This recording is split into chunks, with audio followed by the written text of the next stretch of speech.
when the people reflect that they are now called upon to decide a question which, in its consequences, must prove one of the most important than ever engage their attention, the propriety of their taking a very comprehensive, as well as a very serious, view of it, will be evident. Nothing is more certain than the indispensable necessity of government, and it is equally undeniable that whenever and however it is instituted, the people must cede to it some of their natural rights in order to vest it with requisite powers. It is well worthy of consideration, therefore, whether it would conduce more to the interests of the people that they should, to all general purposes, be one nation under one federal government, or that they should divide themselves into separate confederacies, and give to the head of each the same kind of powers which they are advised to place in one national government.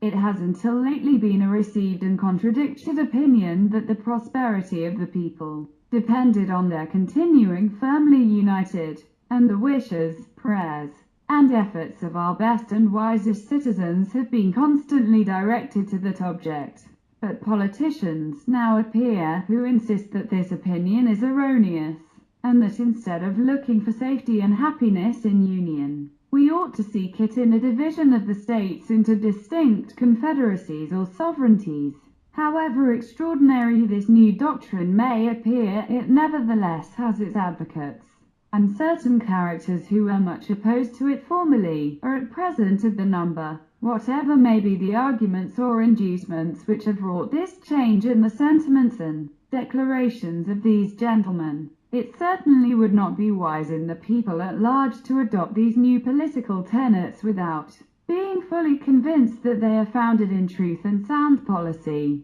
With equal pleasure I have as often taken notice that Providence has been pleased to give this one connected country to one united people of people descended from the same ancestors, speaking the same language, professing the same religion, attached to the same principles of government, very similar in their manners and customs, and who, by the joint counsels, arms, and efforts, fighting side by side throughout a long and bloody war, have nobly established general liberty and independence. This country and this people seem to have been made for each other, and it appears as if it was the design of Providence, that an inheritance so proper and convenient for a band of brethren, united to each other by the strongest ties, should never be split into a number of unsocial, jealous, and alien sovereignties.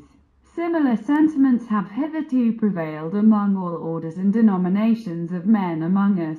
To all general purposes we have uniformly been one people, each individual citizen everywhere, enjoying the same national rights, privileges, and protection. As a nation we have made peace and war. As a nation we have vanquished our common enemies. As a nation we have formed alliances, and made treaties, and entered into various compacts and conventions with foreign states. A strong sense of the value and blessings of union induced the people, at a very early period, to institute a federal government to preserve and perpetuate it. They formed it almost as soon as they had a political existence, nay, at a time when their habitations were in flames, when many of their citizens were bleeding, and when the progress of hostility and desolation left little room for those calm and mature enquiries and reflections which must ever precede the formation of a wise and well-balanced